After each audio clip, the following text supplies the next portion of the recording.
gracias. Para mí un placer, una alegría muy grande estar aquí. Que Dios haya permitido esta reunión con ustedes.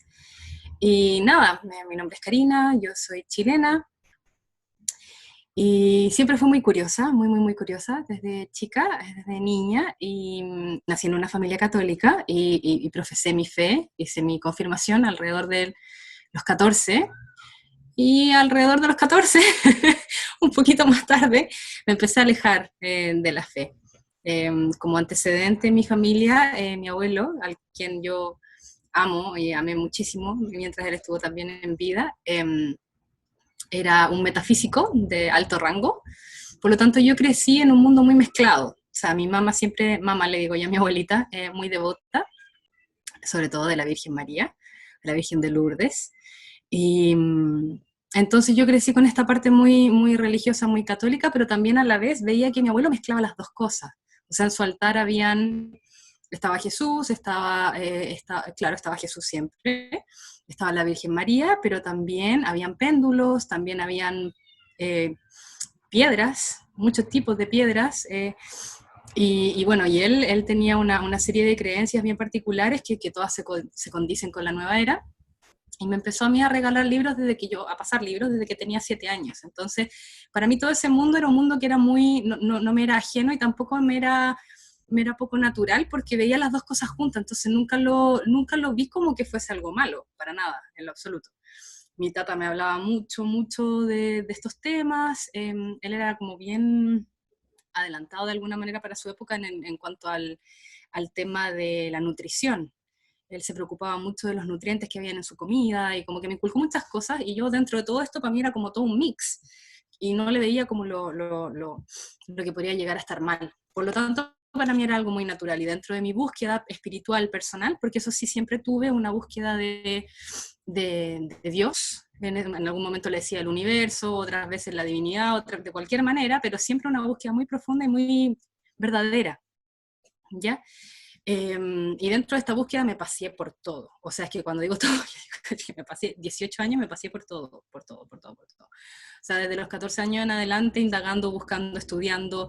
Y dentro de estas cosas de estos libros que mi abuelo me había regalado, había de todo, o sea, de todas las prácticas y de todas las terapias alternativas de todo el mundo. Entonces, tenía mucho por donde tratar de meterme. Y me pasé 18 años de mi vida eh, investigando y practicando muchísimas de ellas, entre ellas el Reiki, el yoga, 18 años haciendo yoga, 18 años haciendo Reiki, y bueno, y por el mundo completo de la nueva era total, o sea, completo, entero. Hasta me bauticé budista en un minuto. Hay gente que dice que el bautismo budista no existe, pero sí existe. Lo que pasa es que como ellos nacen budistas, si tú naces en una familia budista no es necesario que te bautices, pero si eres de otra religión, claro que sí. Una pregunta, Entonces, Karina, perdona que te sí. interrumpa. No, por Si hay, favor, por favor. si hay alguien que no sabe un poco de lo que es Reiki, por ejemplo, budistas entendemos un poco, yoga sabemos por la moda, pero si hay alguien que no sabe qué es Reiki, ¿cómo le explicarías? El Reiki se vende como una terapia alternativa que tiene que ver con la energía de los chakras, vendrían a ser unos centros energéticos. Todo esto viene de Oriente, ¿ya? Entonces como algo bien hindú. La idea de estas ruedas que controlan, cada una tiene una correlación, se supone, con una glándula del cuerpo, y por lo tanto lo que uno tiene que hacer cuando trabaja con estos chakras es ir abriéndolos, ¿ya? Para dejar que la energía suba, pero la energía que sube es una serpiente, que es la energía de la kundalini, ¿ya? Entonces lo que ocurre, y por qué, por qué es tan peligroso, a mí fue muy peligroso para mí sin darme cuenta, el Reiki en particular, y esto es un tip para otro tipo de terapias, cualquier terapia en la que uno necesite ser, en el que el terapeuta necesite ser iniciado para poder hacer la terapia, es altamente peligroso, porque la iniciación lo que hace, supuestamente, porque las personas que lo practican tampoco lo saben, o sea, yo estuve 18 años practicando y así, pero creyendo férreamente que lo que yo estaba haciendo era lo mejor para mí, lo mejor para mis amigos, lo mejor para mi familia, lo mejor para el mundo entero, porque el demonio es muy hábil, entonces tiene estos ganchos en donde te hace creer que lo que tú estás haciendo es bueno, cuando en realidad es malo. ¿Por qué? Porque es un ángel, es un serafín caído, o sea, es alta inteligencia caída, eh, que se puede presentar fácilmente como un ángel de luz, porque lo es, sigue siendo un ángel, solo que es caído, entonces tiene todas las potencialidades de un ángel, además de su tremenda inteligencia. Entonces, esta terapia en particular cuando se habla de iniciación, lo que ocurre en las iniciaciones, que para ser maestro, que yo llegué a ser, yo inicié gente, tiene que ser 4 iniciaciones por cada nivel que tú tomas. Entonces, por ejemplo, lo que ocurre en una iniciación es que a ti te abren supuestamente el canal para que entre en ti una cantidad de información que está legada de maestro a discípulo de un linaje en particular.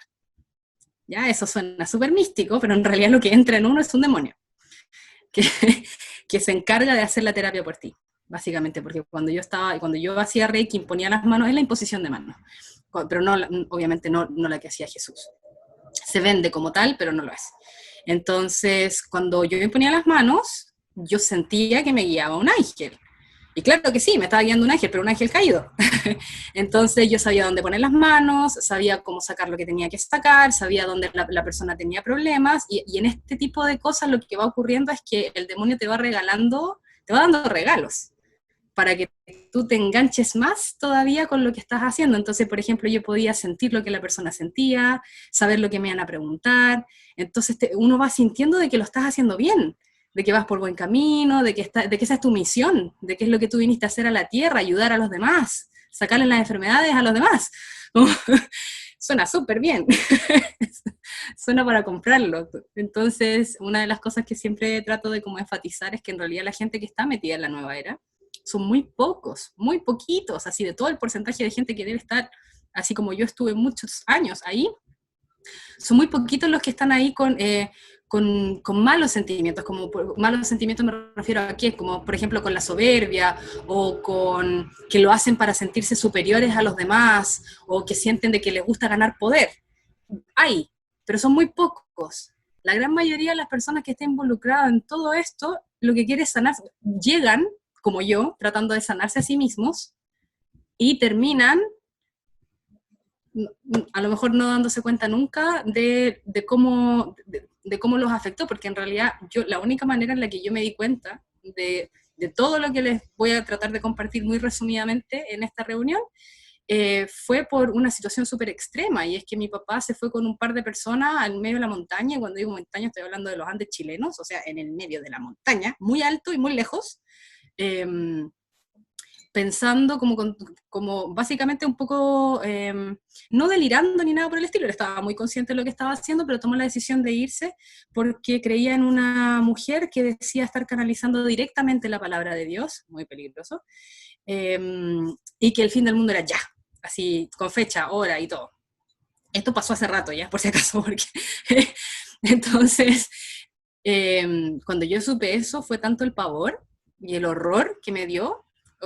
Yo aparte soñé con él unos días antes de que él me contara, y el sueño fue horrible, que cuando yo lo fui a ver, fue tanto lo que me impactó la situación completa, y bueno, Dios utilizó a mi papá como instrumento porque nos amamos mucho, tenemos una relación bastante especial, entonces verlo ahí y pensar de que él podía, no sé, como uno piensa en esto de la secta, como suicidarse todos en masa, así como se van a matar todos, y fue tanto la angustia y el terror que sentí, que cuando llegué a la casa de mi mamá, que ella me fue a buscar, porque yo me iba a quedar mucho rato con mi papá y al final no pude aguantar ni 24 horas, me tuve que ir, porque era muy denso lo que ellos estaban haciendo. Eh, Llegué a la casa de mi mamá y mi mamá me vio súper afectada y me pasó la coraza de San Patricio, así que la versión larga, y la hice, inmediatamente sentí un alivio increíble, y mi mamá tiene en su pieza varios rosarios, tiene uno específico que lo tiene ahí colgado, y yo lo vi y le pedí permiso para tomarlo y me puse a rezar el rosario. Sentía que o sea, fue como un grito de mi alma, la verdad, como que yo, para que tengan como la idea, el único rosario que yo me había rezado en mi vida fue a los 12 años cuando hice la primera comunión. Ahí no había rezado ningún otro rosario en mi vida. Y de hecho, bautizada budista y todo, los budistas tienen unas cuentas muy similares donde se cantan mantras. Eso para nada, o sea, como que mi alma sabía que lo que yo tenía que hacer era rezar el rosario, y yo no tengo idea por qué pasó así, pero así ocurrió. Bueno, ahora sí lo sé, pero en ese momento no me hacía sentido, pero lo hice. Y después de 3 meses de estarlo rezando sin parar, y cuando digo sin parar, digo de verdad, sin parar, ni en el baño, o sea, sin parar, mientras caminaba por la calle, iba rezando el rosario, me subía a la micro, iba rezando el rosario, todo lo hacía, iba a clases, no escuchaba nada de la clase, estaba rezando el rosario todo el día. por mi papá. Entonces yo rezaba por mi papá, pero resulta que a los 3 meses de estar rezando por mi papá me empezaron a pasar cosas a mí. Empecé a tener una aversión a lo sagrado que antes yo no lo, o sea, de hecho fue muy loco porque llevaba 3 meses rezando y empecé a sentir la misma sensación de lo que vendría a ser un episodio psicótico agudo que había tenido, 3, y que había sido diagnosticada en el 2014, años antes, como trastorno bipolar, trastorno afectivo bipolar. Pero la diferencia ahora era que yo tenía el rosario. Entonces me venía toda esta sensación de opresión, de persecución, paranoia, de sentir de que todo el mundo me iba a matar, de que me iban a pasar unas cosas horrorosas, unas torturas ya pero del siglo. Era un nivel de pánico y horror muy alto, que era el mismo que sentí en los otros episodios que había tenido, con la diferencia que yo ahora tenía el rosario. Entonces cuando yo me ponía a rezar el rosario se iba y me dejaba en paz 2 horas. Y después volvía y yo seguía rezando el rosario y pasaba lo mismo. Entonces esto se empezó a poner súper álgido. Y yo me empecé a dar cuenta de a poquito, muy de a poquito, de que esto ya no era una cosa de un episodio psicótico agudo o algo que tuviera que ver con algo que a mí me pasara psicológicamente hablando. ¿Por qué? Porque se iba cuando lloraba. Entonces, claro, porque las veces antes yo no rezaba el rosario y me empecé a dar cuenta de que en realidad, esto fue mucho después, me di cuenta de que en realidad lo que quería el demonio era que yo muriera en pecado mortal, porque cuando a mí me daban estos episodios antes, me dieron 3 veces y terminé en el hospital, yo salía corriendo así que no miraba a la calle, no veía si era verde o rojo, eh, me podrían haber atropellado, de hecho me subía a los techos, saltaba de techo en techo de la casa porque sentía que tenía que correr, arrancar de estos demonios que me venían persiguiendo. Sí, en realidad mis episodios fueron siempre una guerra la lucha entre el bien y el mal, así pero real. Pero claro, llevado a un psiquiatra o un psicólogo que no eran creyentes, no vieron esa parte. Después yo fui a un psiquiatra católico y claro, le contaba la historia y él inmediatamente me dijo, tú tienes que ir a un exorcista. Como, tu problema no es un problema mental, es un problema espiritual. Así como, pero un profesional que no sea creyente no lo va a poder distinguir, no va a poder ver qué cosa es qué. Todo lo va a tirar como que fuese una enfermedad mental. Entonces, con ese antecedente en mano, me empezó a pasar esto. Empecé a sentir la misma sensación de como si fuese a tener un episodio, con la diferencia que estaba orando y cuando oraba se paraba. Y yo empecé a sentir de que esto tenía connotaciones espirituales y no mentales. Y ahí sentí que tenía que ir a misa. Y ahí sí que me quedó todo confirmado de que lo que a mí me ocurría era que estaba acompañada. Y muy mal acompañada. Entonces, ¿por qué? Porque fui a misa y en el minuto en que en que el sacerdote comienza a hacer la consagración, lo que a mí me ocurrió fue, no lo voy a creer, yo no lo voy a creer. O sea, tenía un nivel de pavor tan alto, porque primero que nada empezó un dolor físico horrible, como imagínense que en mis manos yo tuviese alambre de púas, y eso me estrujaba el hígado. Así que me estaban masticando el hígado mientras se hacía la consagración. Y en mi cabeza era una cantidad de... No eran susurros, eran gritos que me decían de que yo no podía ir ahí, que no me tenía que parar a recibir la comunión, porque lo que había ahí era de Satanás, era veneno, me iba a hacer mal, y así, pero una guerra, una lucha horrible, a tal punto de que yo tenía todas las ganas de mi corazón y de mi alma, porque yo ya ahí me había dado cuenta de qué se trataba la cosa, y mi cuerpo estaba petrificado. Y así estuvo una semana. Estuve una semana yendo todos los días a misa y no me dejaba pararme el demonio que tenía dentro, no me dejaba, que eran los demonios, porque eran varios, que tenía dentro, no me dejaba pararme a comulgar.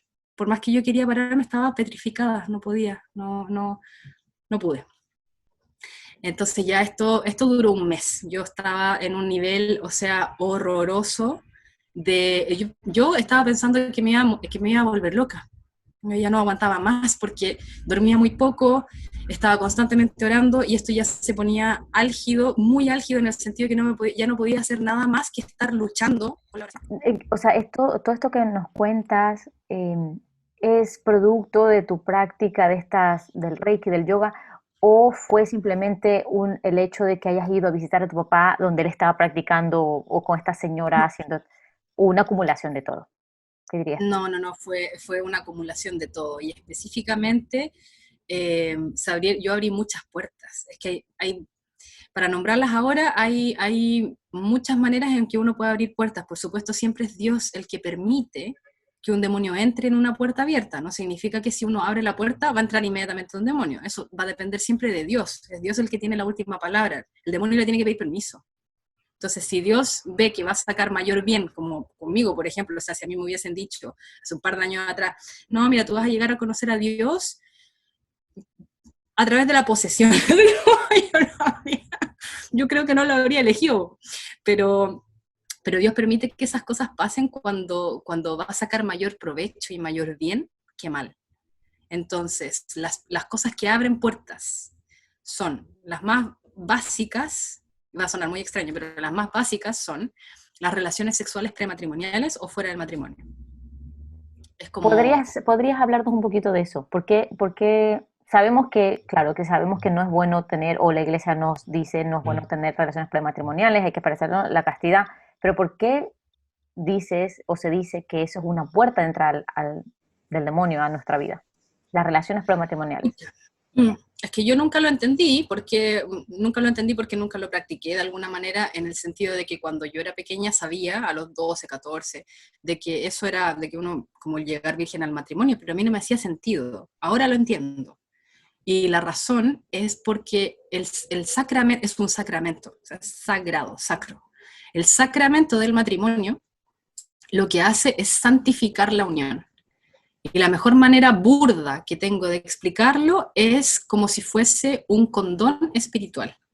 Por lo tanto, además de hacer, porque cuando uno tiene una relación sexual con una persona, uno lo quiera o no lo quiera, esté enamorado o no esté enamorado, da lo mismo, te conviertes en una sola carne. Y eso es real. Te conviertes en una sola carne. Una carne con 4 brazos y 4 patas. Una carne.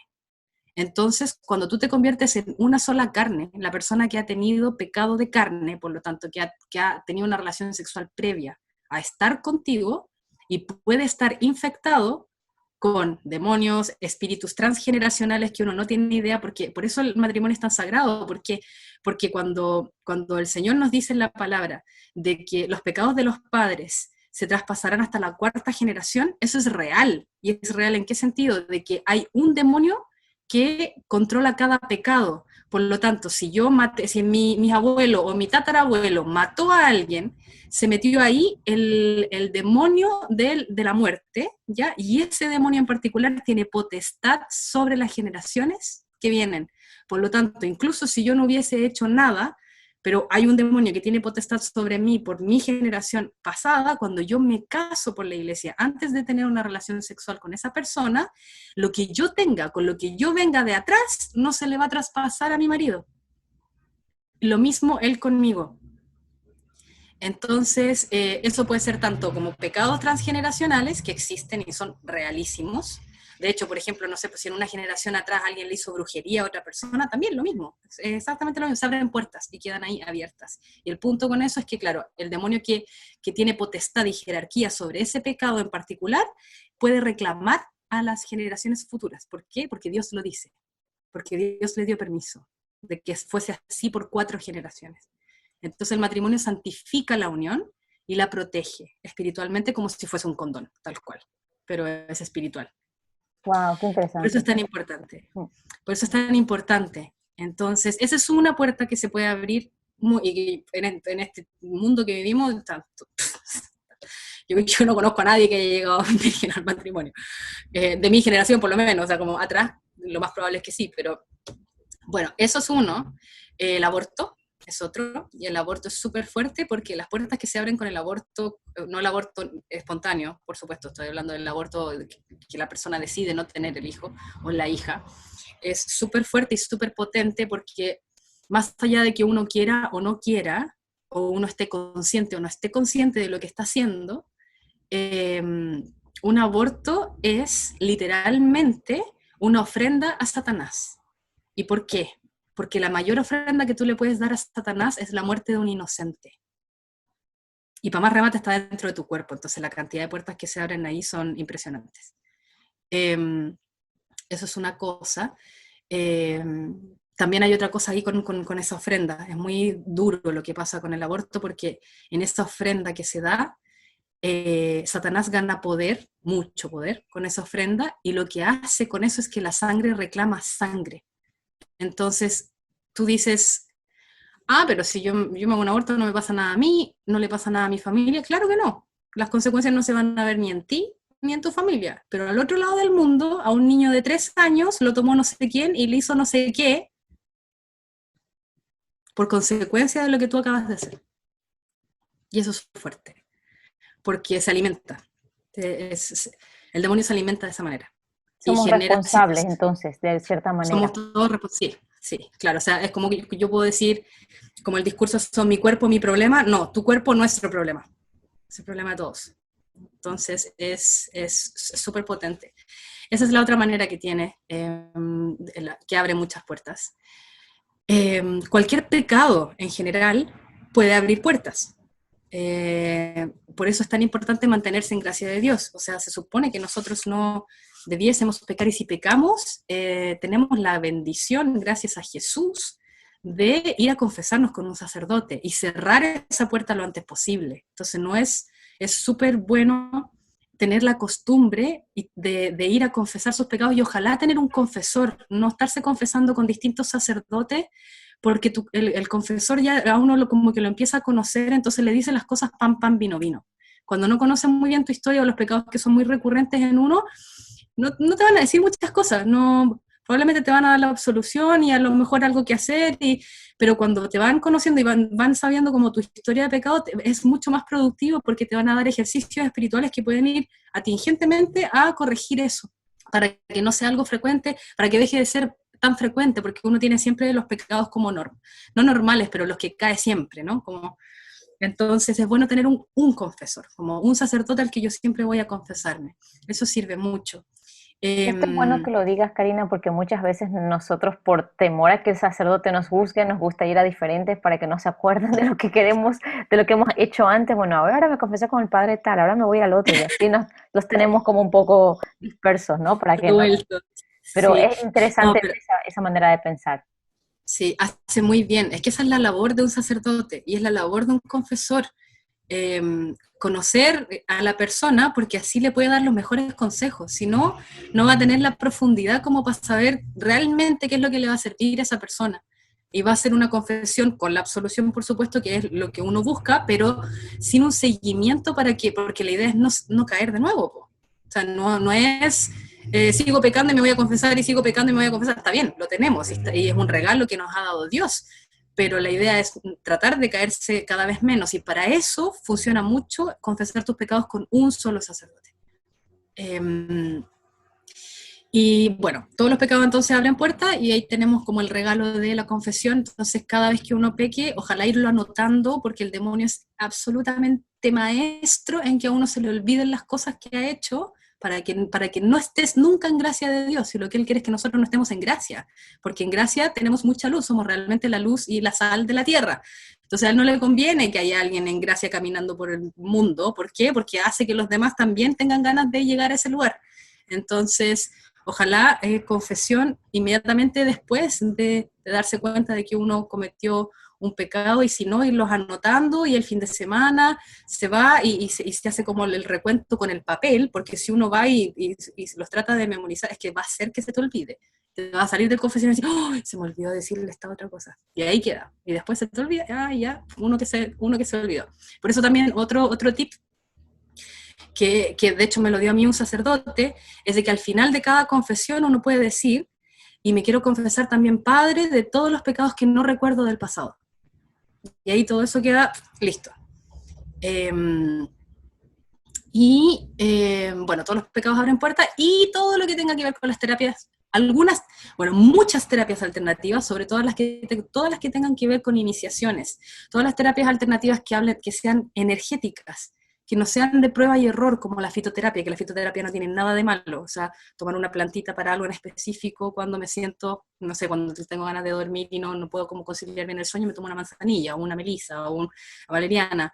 No hay ningún problema con eso. Pero hay otros tipos de terapia que tienen connotaciones energéticas, que son completamente distintas, que son las terapias en donde, por ejemplo, los imanes o donde se trabajan cosas que no son naturales del cuerpo, como los meridianos de la acupuntura.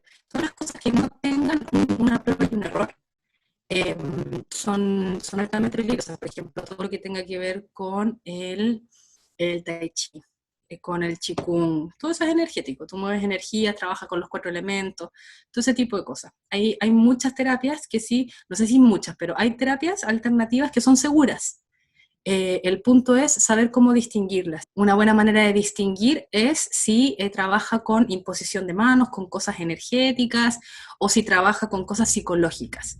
Con la relación, por ejemplo, que existe, la relación fisiológica real existe entre la emoción y los órganos. Eso es muy real. Por ejemplo, que una persona que tenga problemas al pulmón es porque probablemente se ha tragado mucha tristeza, o la rabia asociada con el hígado. Esas cosas sí, porque fisiológicamente está probado de que eso es así, no hay una conexión energética ahí. Por ejemplo, las terapias que tienen que ver con la mente y el cuerpo, también, súper bien. Ahora, terapias como las constelaciones familiares, en donde se trabaja con el alma de la familia, y la gente que te está representando a ti o a tus familiares se empiezan a sentir como tus familiares se sienten, no. Ahí ya hay maneras de poder ver que creo que esa es una buena manera de diferenciar. Y Si el lo, terapeuta tiene que estar iniciado, claro, si el terapeuta tiene que estar iniciado es peligroso, y si se trabaja energéticamente y no fisiológicamente también es un stop. Y la reflexología, por ejemplo, esto de la palma de los pies, que te cogen los pies y eso es algo energético también. Sí, sí, entonces, es que se llaman somatotopías. Las ok. somatotopías son las regiones del cuerpo que reflejan el organismo completo. Está la frente en la medicina tradicional china, la iriología, que a través del iris te ven todo el organismo. Para los chinos también la oreja es uno de ellos, la palma de las manos y la planta de los pies. El problema es que los órganos están conectados con esas zonas no fisiológicamente, sino que a través de canales energéticos que se llaman meridianos. Entonces ahí está el problema, no es fisiológico, es creado. Y yo ahí no me he metido tanto como para saber cómo se ha creado, pero es creado, no es fisiológico. Entonces, por ejemplo, como para dar un poquito más de luz en el tema de los medicamentos, porque de repente uno también, con la fitoterapia no hay ningún problema, o sea, utilizar eh, distintos tipos de plantas con sus usos medicinales apropiados está súper bien. Ahora hay ciertas cosas que son un poco más, que hay que ponerle más cuidado, por ejemplo, los aceites esenciales están súper bien siempre y cuando uno sepa cuál es el proveedor, qué es lo que el proveedor hace con eso antes de, porque hay gente que sin saber y con las mejores intenciones del planeta Tierra, como dicen, el camino al infierno está pavimentado de buenas intenciones, con las mejores intenciones hay gente que consagra los aceites antes de venderlos a los 4 elementos, a la Pachamama, y ahí ya los aceites tienen influencias espirituales. Entonces, si yo conozco a mi proveedor y mi proveedor lo único que hace es hacer el aceite esencial con la plantita y no le hace ningún conjuro, ninguna cosa de nada, está todo súper bien, no hay ningún problema. Lo otro que es muy común es la homeopatía. El problema con la homeopatía son los glóbulos, las pelotitas blancas que uno se mete debajo de la lengua. ¿Por qué hay problema con eso? Porque Hahnemann era masón y en la creación de sus compuestos se ocupó masonería. Entonces, yo me alejaría de los glóbulos. Lo otro no hay problema porque se hace tal cual, es un proceso muy simple, como para hacer los extractos. Y con las flores de Bach, el problema que hay con las flores de Bach es bastante similar a lo que pasa con Hahnemann, porque de hecho a Bach le decían el segundo Hahnemann, porque él desarrolló las flores de Bach mientras era homeópata. Entonces, cuando uno estudia a Bach, como que a él le empezaron a hablar las flores. Entonces, eso está un poco dudoso. ¿Dudoso por qué? No que no le hablen, sino que quién le estaba hablando. porque estamos rodeados de ángeles caídos y hablan. Entonces, uno puede sentir de que "Oh, la flor me dijo no sé qué", ya, pues, pero ¿cómo estoy yo segura de que realmente fue la flor? O sea, de hecho, cuando uno está en oración y escucha a Jesús hablarle, uno siempre tiene que tener un director espiritual o un sacerdote con quien confirmar lo que te está diciendo, porque hay veces en que no es Jesús y es el demonio, tratando de hacer de que tú tomes una decisión o hagas algo que va a ser en el futuro un poco perjudicial. No, no que él pueda ver el futuro, porque no puede, pero sí te puede mover de donde tú estás para sacarte del buen camino, digamos, muy lentamente, porque a todo esto uno piensa de que cuando Satanás se mete en tu vida, o sea, queda la escoba. No, es que te va seduciendo de una manera y te va mostrando las cosas malas como que fuesen súper buenas, de tal forma que uno termina creyendo que lo que está haciendo es lo mejor que podría hacer.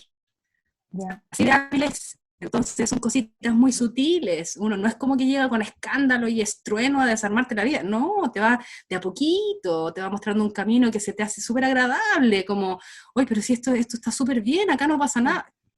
Hasta que estás hasta acá ahogándote en el fango, así como que no Claro, te y diste ni esa cuenta cómo llegaste ahí. esa es la manera más fácil de agarrar a las personas, ¿no? De ponerlo, y incluso yo había escuchado también de personas envueltas en la nueva era, o sea, que se han dado cuenta de la falsedad de esto, que te permite incluso seguir practicando tu fe, si acaso uno pues, Claro. tiene como, mira, me voy aquí a misa, pero practico esto, voy al yoga y hago todas estas cosas, y es como que sí, no hay problema, todo está permitido, ¿no? Entonces, pero quería preguntarte por el yoga, porque ahora el yoga es como decir, qué sé, me voy y me Me relajo un tomo una rato y ya. Coca-Cola. Sí, o sea, tomar exactamente, o sea que no. Y hay tantas versiones, hay tantas personas que tienen tanta visión distinta al respecto del yoga que a veces uno dice, pues no es nada, simplemente te sientas ahí a meditar y ya. ¿Cuál es el problema del yoga? No, ¿Está bien hacerlo? ¿Está mal hacerlo? ¿Y por qué? Cualquiera no, de las dos está respuestas. mal hacerlo. Está mal hacerlo, no porque te vaya a entrar un demonio, bueno, que es un pecado de todas maneras, así que podría, pero eso no es la razón principal.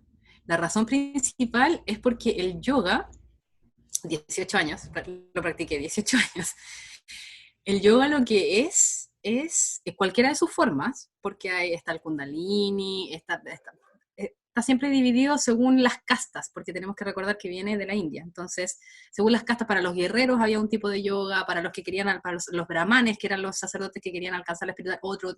Ya son distintos tipos de yoga, pero yoga al fin y al cabo. El punto con el yoga es que cada uno de los asanas, de las asanas que se le llaman a las posturas de yoga, son cada una una, es una oración de adoración física a una deidad en particular. Ya, eso puede sonar, ya, pero cuando tú vas a hacer una hora de yoga, estás una hora adorando a otros dioses. Consciente o inconscientemente. Da lo mismo si tú estás, es que eso es lo otro, da lo mismo si tú te das cuenta de lo que estás haciendo, si tú estás consintiendo lo que estás haciendo o no, porque lo estás haciendo igual. Entonces, ¿qué es lo que pasa? Que hay mucha gente que piensa de que el yoga es un ejercicio físico, y no es un ejercicio físico. ¿Por qué? Porque si fuese así, es súper fácil, lo podemos ir a comprobar, así buscando en YouTube o viajando si queremos, pero cuando tú ves a los yogis de la India, los reales, así, no como no, los de allá, cuando tú vas y les preguntas sobre el yoga es el camino que ellos ocupan para llegar a la iluminación. Si no fuese un camino espiritual, no podrían llegar a la iluminación. Llegarían a estar muy eh, estéticamente o físicamente saludables, pero su propósito no sería un propósito espiritual si el yoga no fuese una práctica espiritual. De hecho, hay una anécdota que le contaron a un maestro de yoga allá en la India, en uno de los ashrams de yoga, que acá los occidentales ocupaban el yoga para hacer ejercicio. Y se rió y dijo, no importa, si los efectos los van a sentir igual. Porque no importa que tú lo estés haciendo como si fuese un ejercicio. Las consecuencias espirituales están ahí igual. ¿Y cuáles son las consecuencias espirituales? Más allá de la posesión, la consecuencia espiritual más fuerte que hay es que tú le estás dando la espalda a Dios. Estás practicando la idolatría, por lo tanto, le cerraste la puerta a Dios.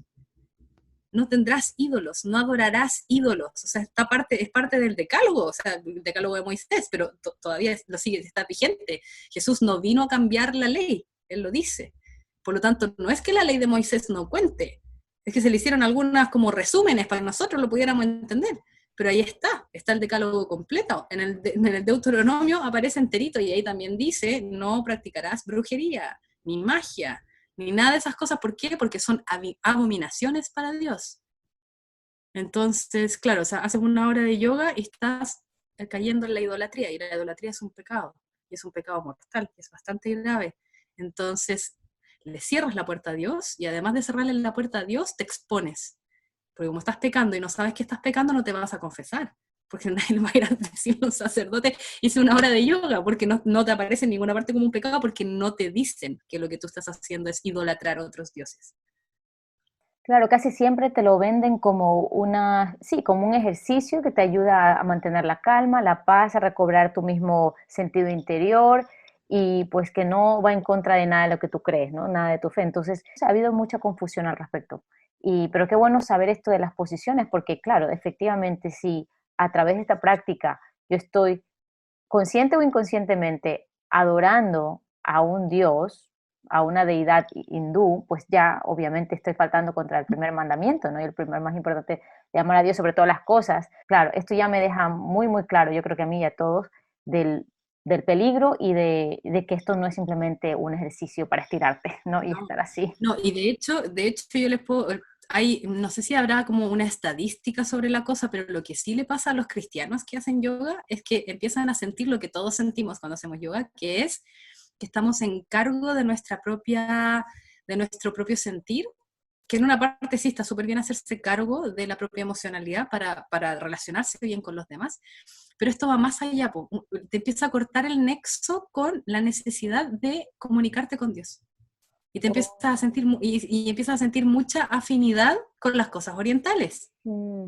Te llama mucho más la atención el Buda por alguna razón, te empieza a llamar mucho más la atención los mantras, y te empiezan a dar ganas de cantar cosas que antes no querías. Sí, es muy sutil, es muy sutil. Y al ratito ya dejaste de ir a la misa, y después ya no, ay, no, ay, Dios, que estoy en otra cosa, como, Y la fuerza y las vibras, ¿no? Que ahora se utiliza mucho la palabra vibras y no sé qué. claro. Es que por eso al demonio no le importa de alguna manera como esto de que no sea compatible, porque nunca te van a decir, oye, no, tú no puedes hacer yoga porque eres católico. ¿No? ¿Por qué? Porque sabe de que si lo empiezas a hacer solito te vas a empezar a ir para el otro lado. No es necesario que tengas que elegir entre una cosa u otra porque lo vas a terminar haciendo sin saberlo, sin quererlo, como te vas a empezar a inclinar por ciertas cosas. ¿Por qué? Porque estás adorando ciertos dioses que le estás permitiendo que entren en tu vida y que empiecen a hacer influencia alrededor. Por lo tanto, te empiezan a llamar la atención cosas que antes no te llamaban la atención. ¿Por qué? Porque los invitaste a tu vida. Wow, qué interesante. Y la meditación trascendental es algo similar, o Sí. porque es Maharishi, ¿no? La meditación también es Sí, oriental. pero es lo mismo, es lo mismo. Lo que pasa es que, a ver, cualquier meditación que tenga visualización y que las visualizaciones sean específicas sobre energías entrando, cosas saliendo, luces que entran, luces que salen, ya, peligroso. Ahora, meditación que tiene que ver solamente con la respiración y que uno no tiene que visualizar nada, son muy parecidas a las meditaciones de los padres del desierto. Ahora, si alguien quiere Okay. meditar y es un cristiano, ahí está toda la sabiduría. Los padres del desierto tienen meditaciones. Ellos hacían meditaciones. Entonces uno va a poner padres del desierto y hay, o sea, centenarios, hace mucho tiempo atrás que desarrollaron la meditación y una meditación preciosa. Entonces, el problema es que, claro, uno siente como que tiene, como yo, que uno tiene que salir a buscar, ¿no? Como que está todo ahí. Ujú. No hay que ir a buscar a Ya. ninguna parte. Está todo ahí, pero eso. Sí, las meditaciones con visualizaciones son peligrosas porque tú evocas cosas y dejas entrar cosas. Hay un montón de meditaciones trascendentales y de otros tipos que son, se mete una luz por un chakra, sale una cosa, entra una luz por otro lado y hay esas luces que son. Wow, y la verdad es que no, nadie nos dice, como tú dices, ¿no? Que lo que estamos haciendo realmente por qué huequito se puede meter el demonio. Pero me interesa saber, quisiera tener 3 horas aquí para hablar contigo, pero me interesa saber cómo llegaste a donde estás ahora. ¿Cómo Mucho pudiste exorcismo. saltar? Mucho exorcismo.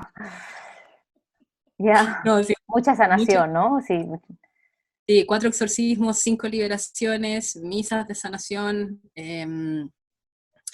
un retiro espiritual online, que fue cuando ya estaban todos bastante pequeñitos como para llegar y salir, y un ayuno que se me pidió, que fue bastante potente.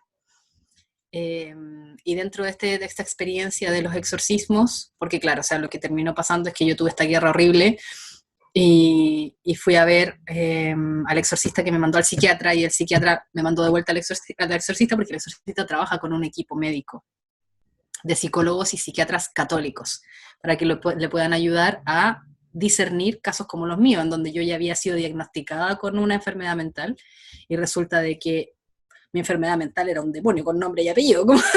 entonces, entonces, claro, cuando los casos son así, se necesita el apoyo médico para que la otra persona pueda realmente estar seguro de que no es un episodio psicótico agudo o una alucinación o lo que sea. Entonces, después de que me vio el psiquiatra católico, me dijo, mira, de todas las personas que me ha mandado a mí el padre Luis, tú eres la primera persona que necesita verlo a él, porque no tienen ni, porque todos los otros que habían llegado habían sido como trastorno de personalidad, estrés postraumático, borderline, pero yo era la primera que llegaba y era como, ok, estuvimos 1 hora y media así, pero hablando de todo, y él haciendo como un mapa sinóptico en una pizarra y sacando así una cantidad de información. Eh, y claro, y después de que el psiquiatra dio el ok, así como el visto bueno, y habló directamente con el exorcista, yo me fui directo para allá y empecé el proceso. Entonces fue horrible. Pues el primero, Doloroso. los demás no hubo mayor problema desde el segundo en adelante, pero el primero es que yo sentí, al final me fui casi en camilla, porque me sentí como que me hubiera caído de la escalera, me hubiera atropellado un camión, me hubiera caído de un avión, y además hubiera corrido la maratón y nadado y todo lo que se hace en el triatlón, todo eso junto. Yo no me podía mover. Al otro día llegué así a mi casa y al otro día estuve así todo el día, Wow. horizontal, no me ¿Te podía mover. acuerdas del exorcismo como tal? O sea, o simplemente te despertaste con todo este dolor. No me acuerdo de todo. Es que eso es lo raro, porque en realidad mi exorcista y el equipo de liberación, a todos les llamó mucho la atención de que yo era muy atípica, en el sentido de que todas las personas cuando están poseídas, en el momento en que empieza el rito del exorcismo, que es muy poderoso, ponen los ojos en blanco. Y cuando ponen los ojos en blanco ya pierden conciencia y después despiertan al final y no saben nada de lo que pasó, ni lo que dijeron, ni nada. Yo nunca perdí conciencia. Yo escuché todo lo que yo dije con la voz que no era mía y, y me acuerdo de todo lo que hice. O sea, casi le agarro la sotana al sacerdote para empujarlo para el suelo donde estaba yo. Así no quería que me tocara, no quería que se acercara a mí. O sea, fue horrible, fue horrible. Y yo me acuerdo de todo y yo no entendía por qué me acordaba de todo hasta ahora. Ahora entiendo por qué me acordaba de todo, y era porque tenía que dar testimonio. Porque si no me acordaba no iba a poder decir cuáles son las cosas que son importantes. Yo creo que tenemos aquí una pregunta de Rosa, si no te Ujú. importa hacerla. Sí, No, por Rosa. favor, por favor. Sí, Karina, gracias por tu testimonio. Muy bueno. Gracias. Yo quiero saber en qué grado yo pequé, según tu opinión. Yo fui al Canadá Ujú, y allá hay un precioso, una iglesia hindú, bella, preciosa. ujú. Yo fui y me metí por todos lados y estaba maravillada viendo todo. Para mí como un museo, no por más nada. Pero en la tienda de souvenirs, yo fui y compré. Me encantó Lord Ganesha. ¿Ganesha? Ah, sí, sí. Esta que tiene como un elefante. Un elefante, sí. Y yo siempre traje mis cosas feliz y la enganché aquí. Las monjitas venían siempre a orar por mí, por mi matrimonio y eso. Y ella me decía que yo no podía tener a Lord Ganesha ahí. Pero eso es un souvenir. Yo no le veo nada de malo a eso y no la compré con ninguna intención. Leí la historia de Ganesha, pero de todas maneras yo no le veía nada de malo. Ok. Salí de ella porque la monjita me tenía hasta aquí arriba, ¿verdad? Realmente no, porque de corazón yo quería salir de mi souvenir, que aparte de todo lo compré muy caro. Yo pregunto, no le vi nada de malo, ahora tú hablas. ¿Qué tú opinas? ¿Qué tanto pequé? ¿Qué tan grande fue mi pecado? De tenerlo aquí por tanto tiempo. ¿Pero lo tienes todavía? No, No, la monjita me hizo salir de ella porque cada vez que venía me daba y me daba. No, pero es que... Y le dije, no, cuando vuelva no va a estar. Ella juraba que la organesa era la causante de mis problemas. Es que lo más probable es que lo haya sido. No, yo traje demonio a mi casa, qué diferente. Otro. Sí. No, yo creo que no, si lo sacaste ya de tu casa, está bien. Ahora lo que sí te recomendaría es que lo confieses. Ah, ok, eso no he hecho. Sí, confiesa que lo tuviste, aunque no hayas sabido lo que estabas haciendo, yo tuve que hacer lo mismo. O sea, yo no tenía idea que cuando yo estaba haciendo Reiki lo que estaba haciendo era traspasar demonios, en vez de traspasar salud. Pero de todas maneras lo tuve que confesar, y eso me lo dijo un sacerdote. Entonces, lo bueno sería que lo confesaras. Ok. Confesaras que como turista, que lo trajiste porque te gustó y claro, pero confesarlo de todas maneras y ahí eso queda listo. No, no hay ningún problema. Okay. O sea, si traje mala energía a mi casa. Lo que puedes hacer, algo que es muy útil para cuando eso ocurre, claro, porque aquí lo que habría que decir, y qué bueno que lo mencionas, porque me recuerdas que es muy importante dentro de este proceso, cuando uno empieza en el proceso de liberación, exorcismo y todo el tema, van apareciendo cosas de las que uno se tiene que deshacer. O sea, yo me tuve que deshacer, así como tú de Ganesh, yo me tuve que deshacer de todo lo que ocupaba para las terapias, o sea, todas las piedras que sean conductivas de energía, o sea, cuarzos, amatistas, todo lo que yo tenía, con todo lo que trabajaba, la cantidad de piedras impresionante, todos los mandalas, todos los atrapasueños, todas las cosas que no sean de Dios, ¿ya? Libros que puedan tener información esotérica, todo lo que no sea de Dios fuera de la casa, porque como muy bien lo dice Marino Restrepo, son aeropuertos. Entonces, tú abres la puerta porque tienes, por ejemplo, imaginémonos que yo tengo un atrapasueño o que tengo un mandala, y lo pongo acá porque me encanta y es lindo, y resulta que eso es un aeropuerto, por lo tanto, como yo he abierto la puerta con esta cosa, llega un demonio X y se pone ahí, y desde ahí empieza a influenciar a la gente que vive en la casa. Y de repente como que las personas empezaron a discutir un poco más, y empezaron a pasar cosas que antes, pero uno no se da cuenta. ¿Por qué? Porque es tan sutil, que no es al primer día inmediatamente cuando lo trajiste, sino que va pasando así como lentito, como súper lento, que tú jamás vas a poder decir, es porque me compré el atrapasueños que me está pasando esto. Jamás, no te vas a dar cuenta. Pero ocurre. Entonces, una cosa, sacar todo de la casa, pero sacarlo de verdad, todo, eso es mucho más bello incluso porque todo lo que con lo que tengas apego, como chao, con todo eso. Y lo siguiente, una vez que ya no quede nada, pero que no quede nada que te pueda dar duda, incluso así como, no sé, los nudos celta, todo lo que tenga como relación con una espiritualidad que no sea de Jesús, ¿ya? Todo eso fuera. Y una vez que eso esté, hay un video muy bueno, ahora que estamos en pandemia, que a lo mejor hay mucha gente que no tiene la posibilidad de ir a ver a un sacerdote para que lo haga. Hay un video de la misión Rúa, que se los puedo dejar acá en el chat, que se llama Bendición de Sacramentales. Y es un video que está aprobado por la iglesia, por lo tanto el sacerdote que está ahí haciendo la bendición es válida. Y uno se pone enfrente del computador con la sal, con el aceite de oliva, con el agua, y quedan exorcizados, ¿ya? Y aparte él también tiene para velas, para medallas, tiene incluso la bendición de San Benito en el mismo video, o sea, es utilísimo, puede quedar todos los objetos de tu casa benditos.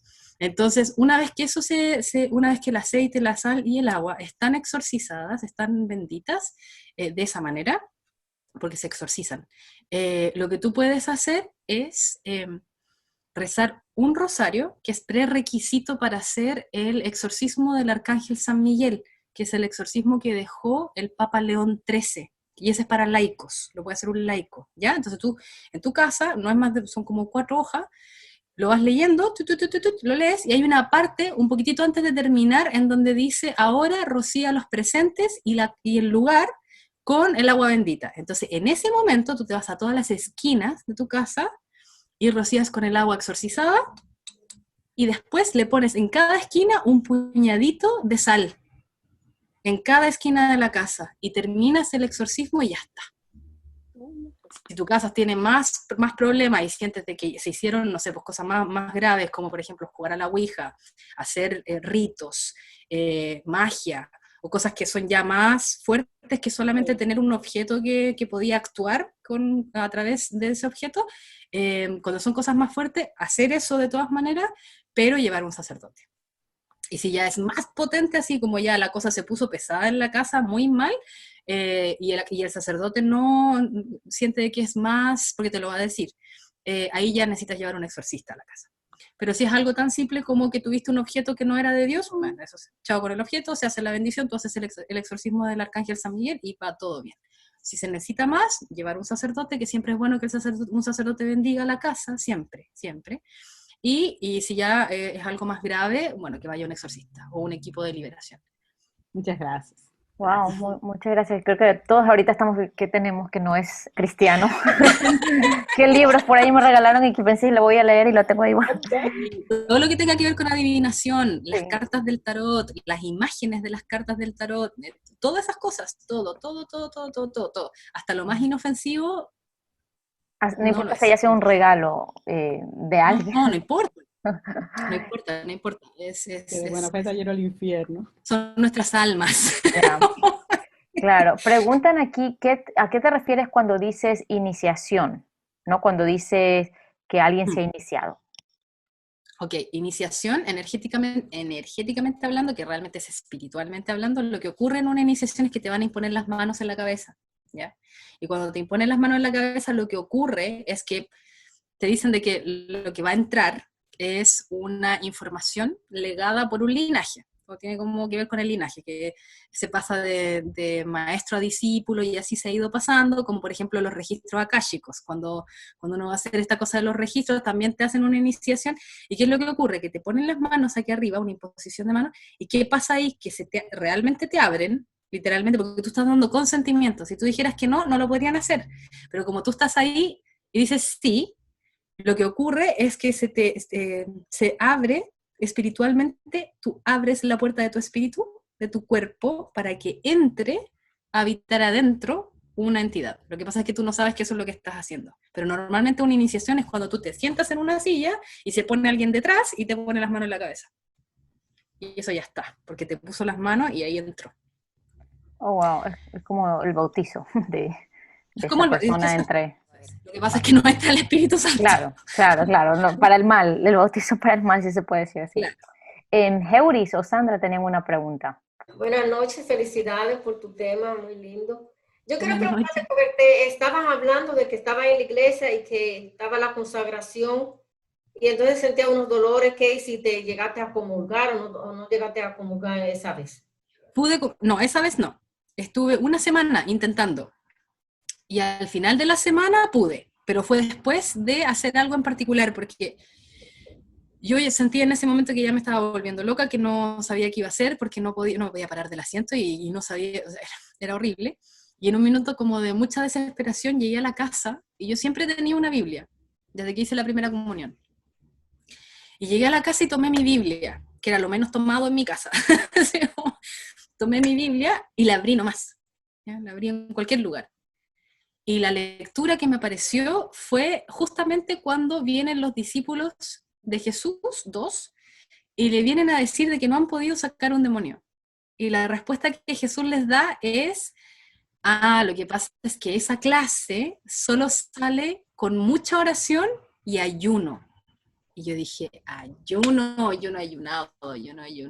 ¡Ay, voy a ayunar. Y eso fue lo que a mí me dio la suficiente fuerza primero para que saliera el primero, que era el más grande, el que me hacía sentir este pánico horrible, que salió en mi casa, de hecho, porque hice un día de ayuno entero, me levanté, no comí nada, me encerré y me puse a rezar el rosario como lo había hecho todo antes, o sea, todo el día. Sin parar, pero sin parar, todo el día, y al final del día, casi un poquitito antes del atardecer, estaba de rodillas en el baño, sintiéndome ya a morir, o sea, a morir, porque esta opresión ya era como que no se los puedo explicar con palabras humanas lo que era, o sea, yo sentía como que, sentía sables, sentía como que cerraban las puertas, golpeaban, o sea, era todo para que yo me desconcentrara, entonces, y yo sabía que no podía equivocarme, que no me podía equivocar en las cuentas, que no me podía equivocar en lo que estaba diciendo, porque cualquier cosa que no dijera bien, no sé qué iba a pasar.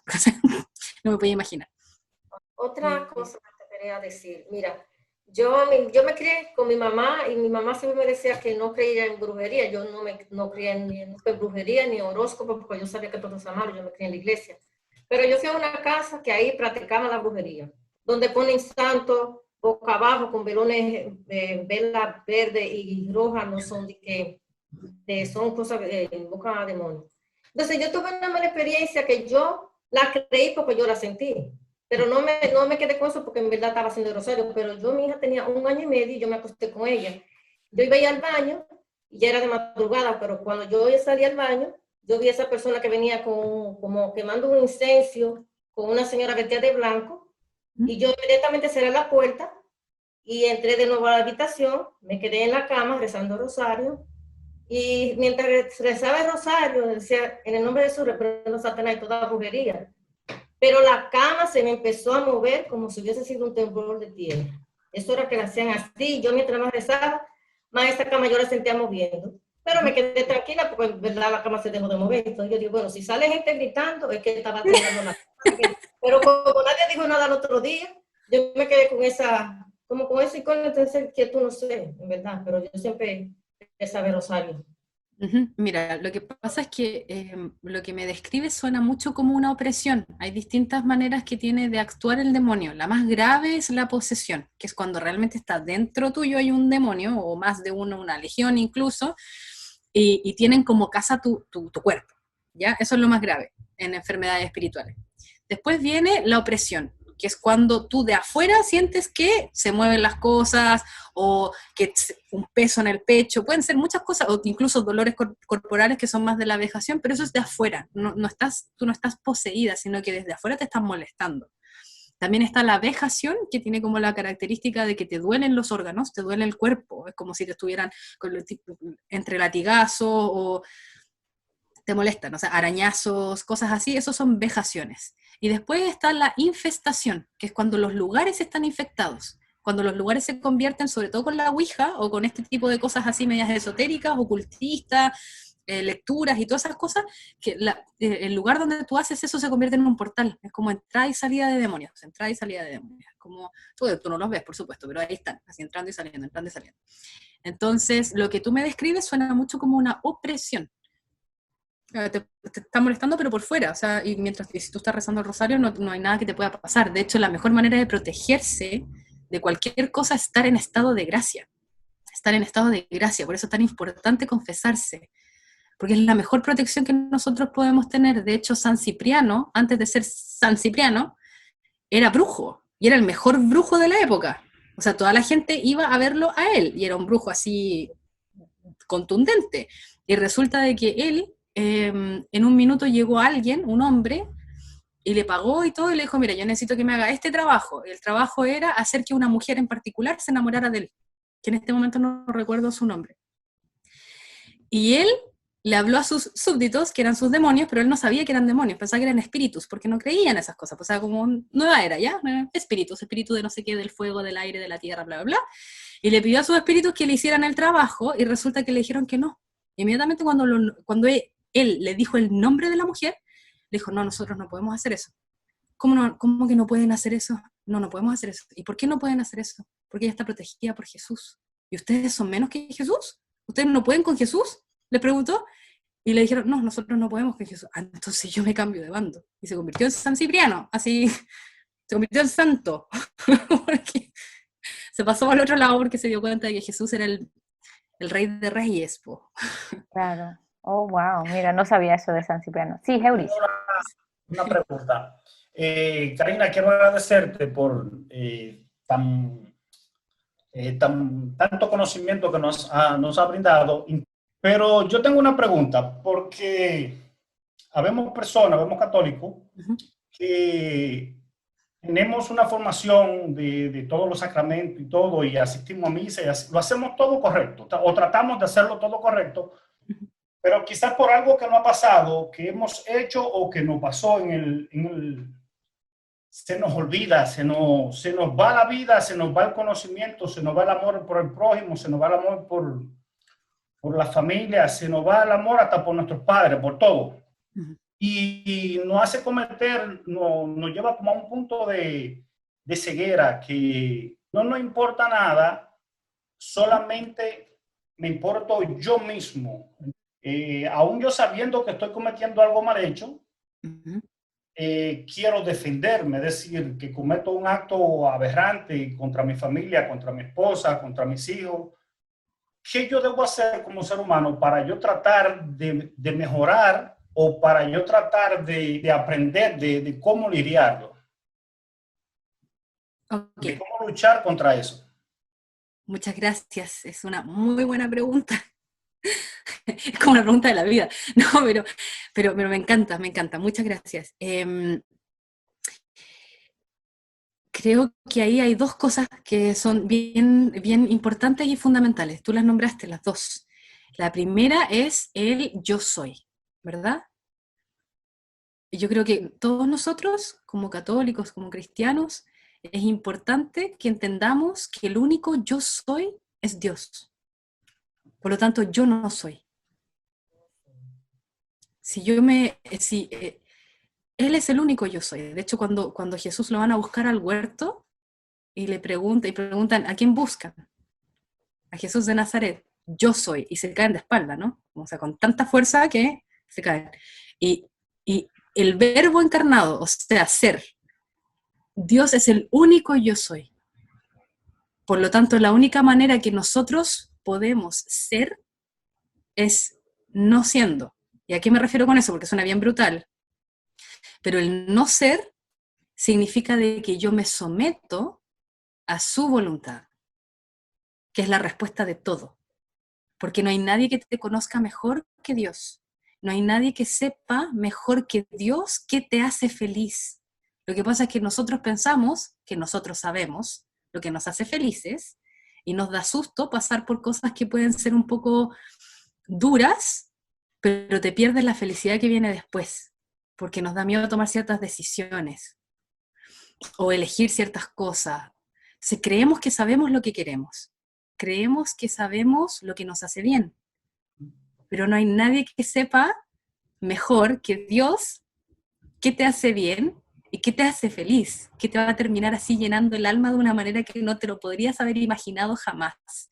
Y la única manera en que nosotros vamos a poder llegar ahí es someter nuestra voluntad a la voluntad de Él. Y eso suena difícil, pero hay que llevarlo a la cotidianidad. Y lo vamos a bajar ahora mismo así a lo concreto, porque cuando uno dice la voluntad de Dios, uno se imagina cosas grandiosas, ¿no? Así como cosas demasiado importantes, como la Virgen María diciendo, hágase en mí según tu palabra, o sea, como ya no puede ser más grande, ¿no? Como la voluntad de Dios es algo tan grande como si yo me voy a casar o voy a ser monja, como ese tipo de decisiones, ¿cierto? Uno piensa en la voluntad de Dios como en cosas decisivas, ¿verdad? Ya la voluntad de Dios está en si yo me tomo el té o no me lo tomo. Está en las cosas más pequeñas de la vida y está a qué se refiere con someterse a la voluntad de Dios. Que, por ejemplo, si yo hoy día me levanté, ¿ya? Y fui a comprar. Y fui a comprar pan. Y yo quería comprar un pan que me encanta. Y resulta que el pan que me encanta no está. Yo no me enojo porque no está el pan que me encanta. Yo agacho el moño y acepto de que Dios me dice de que hoy día yo no me como ese pan. Y si después tengo que ir al banco, estoy haciendo una fila y me demoro 1 hora, porque estamos en pandemia y hay mucha gente, y todos quieren ir a sacar dinero al banco, yo no me molesto ni me impaciento, lucho para no molestarme y no impacientarme, porque Dios tiene una razón de por qué yo tengo que estar ahí 1 hora esperando. Pucha, porque a lo mejor salí Amén. justo de la fila y me fui y resulta que si hubiera salido 15 minutos antes me habría topado con un taco, no habría llegado, no me habría encontrado con mi mamá, que al final y claro, porque el plan de él es perfecto, el mío no. Entonces yo quiero que la cosa pase como yo quiero que pase, a la hora que yo quiero que ocurra y como yo quiero que ocurra, y si no ocurre así, me molesto. Ya, eso es no estar en la voluntad de Dios. En el momento en que a mí me molesta que la cosa no salga como yo quiero, ya no estoy cumpliendo su voluntad. ¿Por qué? Porque Él tiene el día planeado para mí, de principio a fin. Y si yo fluyo y voy con su voluntad, todo va a salir exactamente como tiene que salir, no como yo quiero que salga. Porque si sale como yo quiero que salga, va a ser así de chiquitito. Y si sale como Él lo tiene planeado para mí, no hay límite. No hay límite de lo que puede ocurrir si yo lo dejo en manos de Él. Y para dejarlo en manos de Él, lo único que hay que hacer es aceptar. Partir el día en la mañana, es decir, Señor, este día te lo entrego, es tuyo para que tú hagas lo que tú quieras con él. Y de ahí en adelante, a todo le dices que sí. ¿Tengo que esperar 2 horas? Bueno, tendré que esperar 2 horas. Humildad. Esa es la humildad. Me bajé en la micro y alguien me empezó a decir cosas que no son, o tiene como una bronca conmigo porque sintió que yo lo empujé y resulta que no lo empujé. Bueno, esa persona necesita desahogarse y yo necesito aprender humildad, entonces que me grite, que me diga, no le respondo. Ahí está la voluntad de Dios. Yo tengo algo que aprender. ¿Por qué me estará gritando esta persona? Bueno, porque Diosito quiere que yo aprenda algo. Todo lo que pasa en el día está orquestado por Él. Acá no se mueve un pelo de mí, no se me mueve un pelo si Él no lo permite. Por lo tanto, todo lo que a mí me ocurra en el día es porque Él está permitiendo que eso pase. Entonces, el problema con la voluntad es que si yo, por ejemplo, estoy en el banco y llevo 1 hora esperando en la fila y me empiezo a inquietar y no me resulta mi manera de lidiar con la paciencia y me empiezo a poner impaciente, yo voy a descargar mi frustración con otro ser humano, porque ahí es donde se mete Satanás. ¿Por qué? Porque esas energías siempre necesitan salir y salen mal. Entonces, ¿qué es lo que pasa? Que si yo estoy ahí en esa fila y me empiezo a poner impaciente y me empieza a dar rabia, yo voy a llegar donde la cajera y a ella le voy a tirar algo le voy a decir, y que el banco no sé qué, y que cómo se le ocurre que la fila no sé cuánto. Ya, ¿cuál es el problema con esto? Que una de las formas más inofensivas, entre comillas, del mal para actuar, es que yo voy y le tiro esa pelotita, que es así de chiquitita al principio, a la cajera. ¿Por qué? Porque me enojé. ¿Y por qué? Porque la energía, o sea, porque la rabia es un demonio que necesita salir. Entra, se aprovecha, trata de hacer de que nosotros transgredamos nuestro amor al prójimo lo más posible, en el menor tiempo posible, y después sale. O sea, yo creo que todos hemos sentido esa sensación de que hay emociones que desgastan. La rabia es una de ellas, uno puede quedar agotado después de una discusión, ¿verdad? ¿Y por qué? Porque se lleva energía mía. Se la dono al espíritu de la rabia que se mete en mí.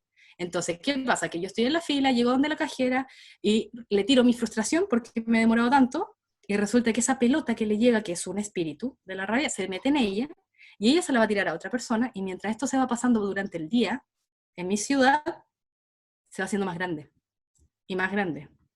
Y después el chofer de la micro se la tira al ciclista, el grito que uno escucha, y uno dice, oye, esa persona no sé qué, y resulta que uno cooperó con un grano de arena para que eso estuviese ocurriendo. ¿Y cuál es el problema más grande de todo esto? Que esa bola que se hace durante todo el día siempre termina en alguien violento.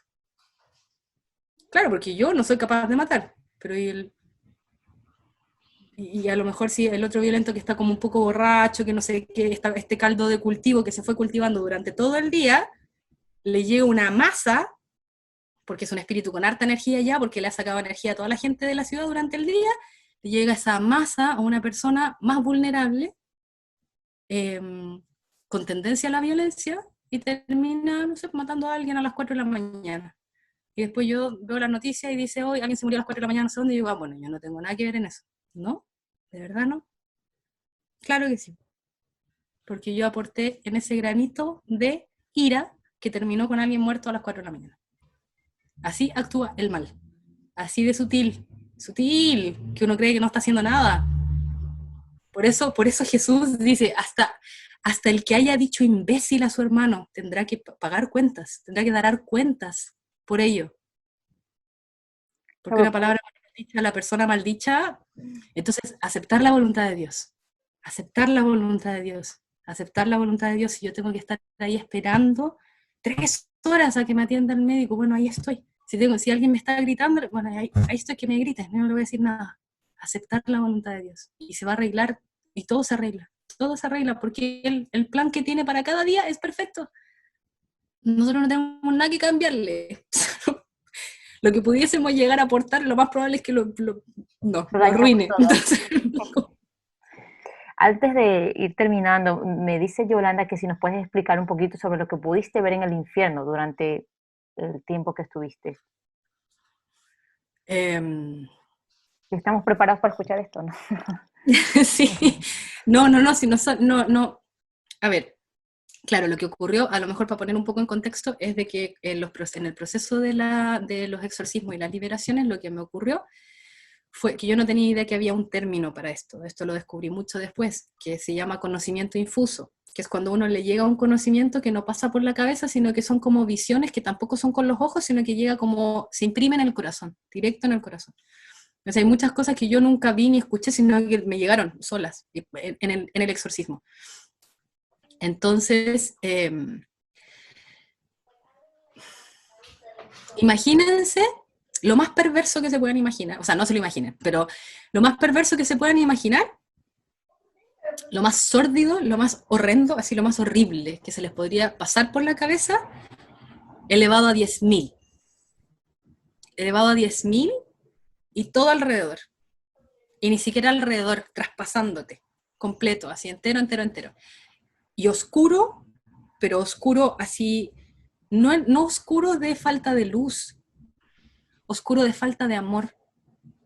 En ese lugar no hay ni una sola gota de amor y eso es lo más horrible que uno se puede llegar a imaginar. No existe, el amor no existe ahí. No, pues es la ausencia de Dios y Dios es amor.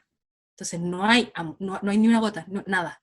Y todo lo que hay es, no es que haya visto como imágenes de cosas horribles pasando, sino que las sentía no en mi cuerpo, sino que en mi corazón.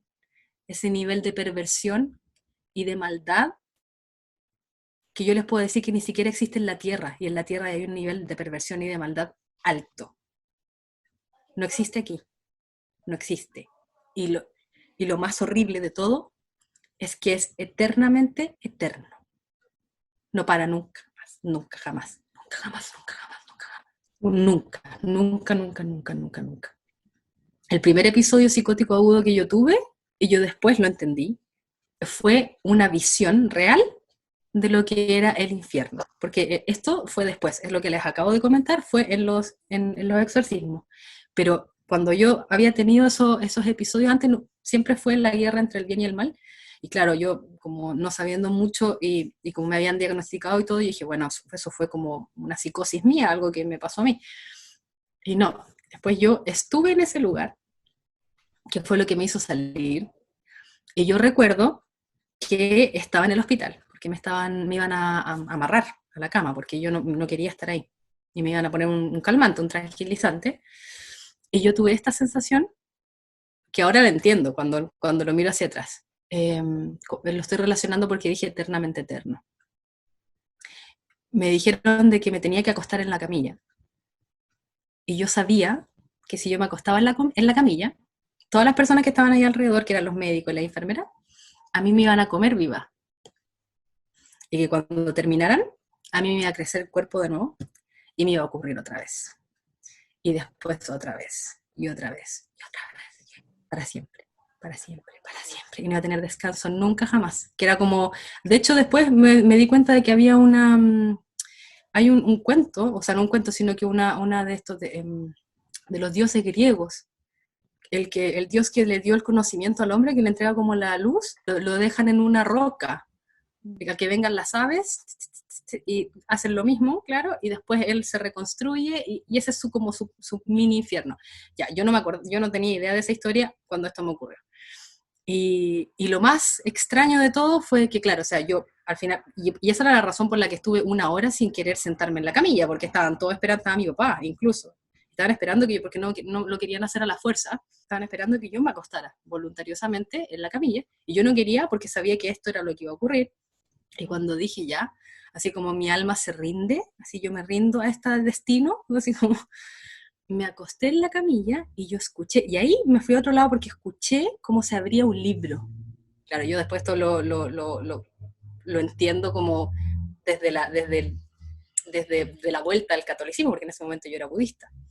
Yo escuché cómo se abría un libro, pero que era gigante, porque sonó así, y había alguien que leía, y el que leía era un ángel. En ese momento yo no entendí que era un ángel, pero había alguien que leía, y leía todo sobre mí. Decía la edad que yo tenía, decía, no, me daba las imágenes de las cosas que yo tenía en la casa, y que yo no entendí hasta ahora que se lo estoy diciendo, porque era mi mandala budista, donde yo meditaba, todas las cosas de meditación que tenía, y empezaba a decía, práctica Reiki, brujería, y nombraba todas las cosas que al parecer eran las que me estaban a mí condenando a eso que me iba a ocurrir a mí. Y solo por hacer esas cosas, porque yo siempre he sido una persona con tendencia a la bondad. O sea, y yo pensaba que era una buena persona en ese minuto. Y a mí se me estaba revelando en ese momento de que si yo me hubiese muerto en ese estado, eso era lo que a mí me iba a ocurrir, espiritualmente hablando. O sea, me iban a comer viva y después yo iba a tener cuerpo de nuevo y iba a pasar otra vez. Para siempre, eternamente eterno. Eternamente eterno. Así que la confesión, sí, tenemos todas las herramientas. Ya, parece mentira, pero hasta que no escuchamos algo así, es que somos tan como necios, ¿no? Porque nos gusta escuchar estas cosas para ponernos en la tarea, ¿no? Y sabiendo que tenemos tanta disponibilidad de los sacramentos y no lo aprovechamos, pero yo creo que precisamente te acuerdas, como tú decías, de todo esto para que nos recuerdes y para hablar al mundo de todo esto, ¿no? Sobre todo en nuestros países latinoamericanos, que hay ahora mismo una especie de confusión de nuestros valores con la religiosidad versus lo nuevo, la tendencia de la ideología de género y todas estas cosas que se nos están metiendo en la familia.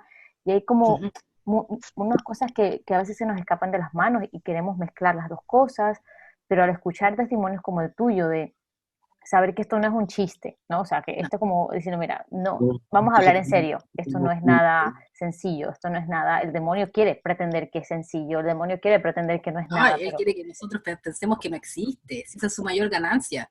Su mayor ganancia no es que nosotros no creamos en Dios, su mayor ganancia es que nosotros no creamos que Él existe, que es una entidad, que tiene nombre, que tiene apellido, que actúa, que tiene legiones, que tiene ejércitos, y que están todos aquí, todo el día trabajando. Nosotros no trabajamos todo el día, ellos trabajan 24/7, todo el día, cada uno con su propio pecado ahí, nada. Vamos a que se enoje, vamos a que, o sea, avara, la envidia, no descansan. Nosotros tampoco deberíamos descansar, espiritualmente hablando, o sea, hay que vivir y todo, pero espiritualmente hablando no deberíamos descansar para nada. Y además quiero rescatar algo importante que lo dijo Marino Restrepo, porque él estuvo presente, él vio cómo es el juicio completo. Yo tengo un fragmento de la cosa, él vio cómo es completo, entero, y yo lo escucho y sé que es así. Él en una parte dice de que nosotros como católicos somos juzgados con mayor severidad porque se nos ha regalado todo para que lleguemos a la santidad. Todo. Tenemos todas las herramientas. Por lo tanto, por ejemplo, él dice que si se muere un hindú, se muere un budista, se muere un musulmán, se muere un indígena que nunca conoció a Jesús, pero que vivió en el amor, y que amó a las personas que tuvo alrededor, y que fue amable, y que fue generoso, tiene más posibilidades de llegar al cielo que un católico que no hizo lo que tenía que hacer. Claro. Claro, que mucho se le da, mucho se le exige también. Al que mucho se le da, mucho se le exige, y nosotros tenemos todo, o sea, tenemos los sacramentos. No hay mayor puente entre nosotros y Jesús, y entre Jesús y Dios, que nosotros con los sacramentos. No hay. Tenemos todo. Para ir terminando, el diácono Chaparro, yo vengo diciendo para ir terminando hace media hora, pero es que seguimos preguntando. No, yo feliz, no tengo problema. El diácono tiene una pregunta, tenemos a un diácono muy amigo y querido de nuestro grupo, está aquí, y me parece que el diácono tiene una pregunta para Karina. Pues mire, Dios te bendiga grandemente, Karina. Me encantó esta conferencia que has dado. De verdad que muchas cosas que no conocía. Esto de la nueva era me está preocupando mucho porque los jóvenes hoy día están haciendo prácticamente desastre porque ellos pues están en todo eso que tú has hablado y de que pues ellos no, ¿verdad? No creen que están en lo mal. La pregunta mía era, toda esa información que tú has dado, ¿es porque tú la estudiaste o la buscaste en algún sitio donde encontraste todos esos motivos o simplemente se ha sido una revelación directamente que Dios te ha dado o en ese sentido? Sí. Porque me interesaría saber de dónde buscar toda esa información, porque la verdad que vale la pena aprender todo eso que tú has dicho, porque ha dado un ejemplo increíble. Me ha quedado así como like, wow. Me encantó, de verdad, que Dios te siga bendiciendo y que sigas hablando con todos los que puedas alrededor tuyo para que entiendan verdaderamente todo eso que te he dicho. Pero me gustaría saber dónde encontrar toda esa información que tú nos has dicho. Sí, lo que pasa es que la información que les he dicho, creo que, no sé si existe en como documentado, no sé si existe como escrito. Lo que me ha ocurrido a mí es que como yo estuve 18 años practicando muchas, y soy muy curiosa, muchas terapias, las tenía todas dentro mío. Wow. Entonces en el minuto de los exorcismos yo vi, a ver, lo voy a tratar de hacer lo más corto posible. Lo que ocurrió fue que cuando yo estaba en el proceso de los exorcismos, lo que a mí se me reveló fue cómo actuaban las terapias que yo tenía en el cuerpo. Entonces lo que vi, no con mis ojos, lo que me quedó impreso en el corazón, es que hay una transacción que es muy imperceptible, ¿ya? Porque ¿qué es lo que pasa? Cuando tú tomas una terapia que la rige un ángel caído, ¿ya? A cada terapia, que sea de este tipo de terapias, está regida por un ángel caído.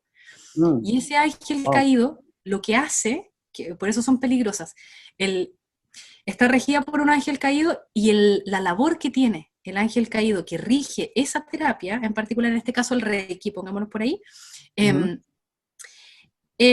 llega una persona, por ejemplo, y la persona dice, no, yo me pasa esto otro, tengo un problema en el pulmón, por ejemplo. Entonces, lo que uno no sabe, que el terapeuta, que está pasando, porque las personas se sanan rápido con la terapia alternativa, es porque lo que hace ese ángel caído, como tiene consentimiento de esa alma, dice, ¿tú te quieres sanar el pulmón? Yo te sano el pulmón, a cambio de la luz de tu alma. Wow. Entonces, ese ángel caído toma parte de la luz del alma de esa persona para sanar el cuerpo, que es algo que se va a morir igual. El problema aquí, que es grave, es de que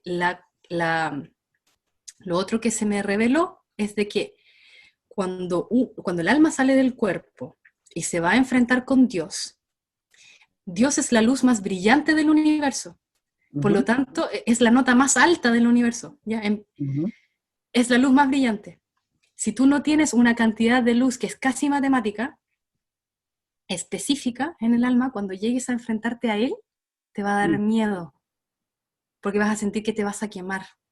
Wow. Entonces, como te va a dar miedo, porque no tienes la cantidad de luz necesaria, te vas a ir a esconder.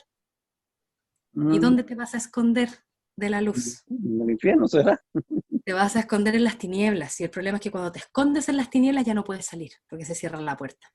Wow. Entonces, la luz del alma es muy importante. ¿Y por qué es importante la confesión? Y no me canso de hablar de la confesión, porque cuando el sacerdote te impone las manos y te da la absolución, es el Espíritu Santo que baja a devolverte la luz que tú perdiste con ese pecado, porque cada pecado te saca luz. O tú pecas, pierdes luz de tu alma. Cada pecado se lleva un poquitito de luz de tu alma. Entonces, cuando el sacerdote te absuelve, lo que hace es que el Espíritu Santo te devuelve la cantidad de luz y quedas en la cuota necesaria para enfrentarte con Dios, para que no te dé miedo. Entonces, eso fue lo que pasó cuando ese es la revelación del tema de las terapias alternativas. No todas, pero de las terapias alternativas que están dentro de este grupo, que son las de la nueva era y las que son muy dañinas en ese sentido. Y es por eso, porque te sacan, te curan muy rápido, eso hay que tener ojo con eso, si una terapia te promete que te va a sanar muy rápido, o te sana realmente muy rápido, porque si uno ve las cosas creadas por Dios, si yo pongo una semilla de tomate en la tierra, se va a demorar 6 meses en ser una planta que me va a dar realmente frutos a los 7 meses, un poco más, incluso.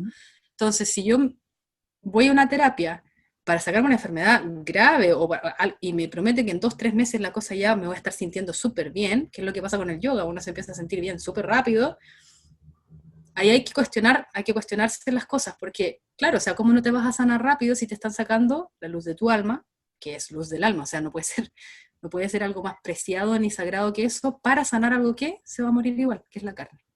Porque hay mucha gente que se preocupa mucho por los jóvenes, y sobre todo son hijos o amigos del compañero de no sé qué. Ya, lo mejor que se puede hacer, porque lo digo por experiencia propia, porque mi mamá trató de convertirme muchas veces, y lo hizo súper bien en el sentido de que me llevó a una misa de sanación y como que hizo varias cositas, pero es súper importante no, porque hay algo que genera mucho rechazo, hay que pensar de que una persona como yo, que ha estado involucrada durante tanto tiempo y uno está pensando que lo está haciendo súper bien, uno cree que el otro está mal, por lo tanto, si ese otro viene hacia mí, y a mí me da la sensación por la forma en que me está hablando o cómo se está manifestando hacia mí de que cree tener la verdad absoluta, va a generar el efecto contrario. La manera de hablarle a un joven es no hablarle. No hablarle, ¿por qué? Porque lo primero que hay que hacer es hacer un camino de oración por esa persona, para que Dios, a través de la oración, pueda ablandar las resistencias que el demonio ya ha construido alrededor de esa persona. Si uno se va a hablarle directamente, lo único que va a causar es más alejamiento. Y mientras más lejos esa persona esté, más difícil va a ser traerla de vuelta.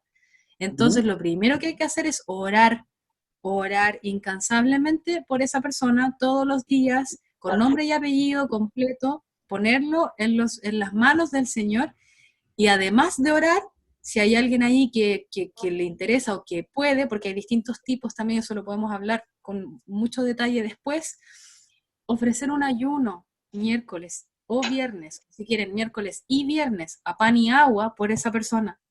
Es lo mejor que pueden hacer.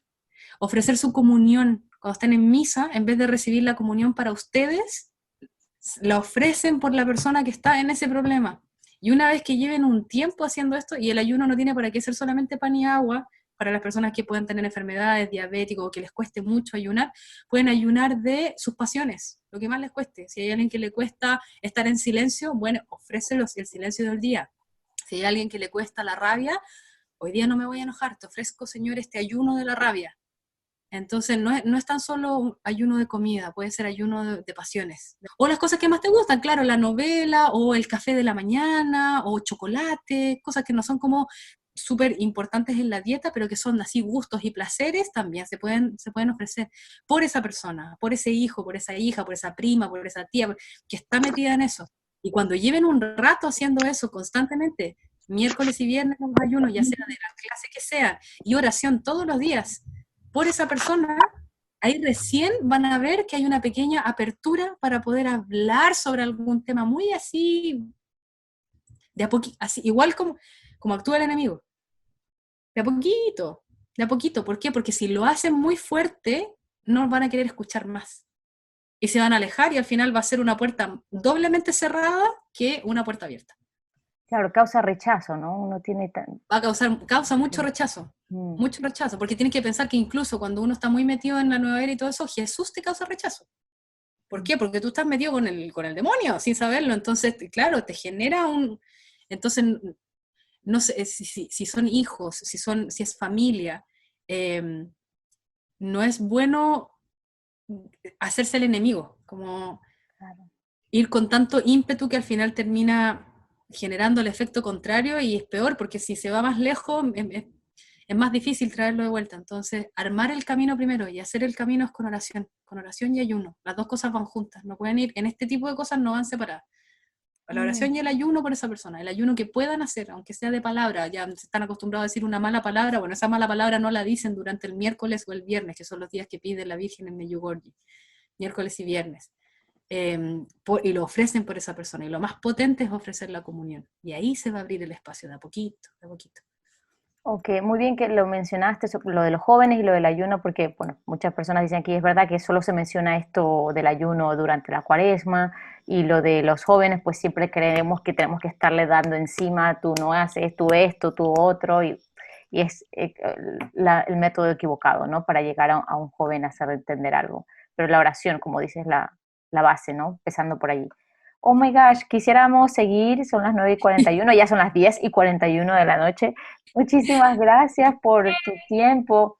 Yo sé que habrá muchas personas que tienen preguntas, han puesto muchos comentarios, pero sepan que el próximo lunes y espero que también el miércoles, si estás disponible, podemos tener 2 sesiones más con Karina para que nos pueda ir hablando un poco más en profundidad, porque apenas, yo creo que ni has contado todo tu testimonio todavía con tantas preguntas que te hemos hecho, o sea, pero ha sido muy productivo y muy bueno, y todos nos hemos quedado así como, wow, Señor, qué grande eres. tener la oportunidad de escucharte directamente.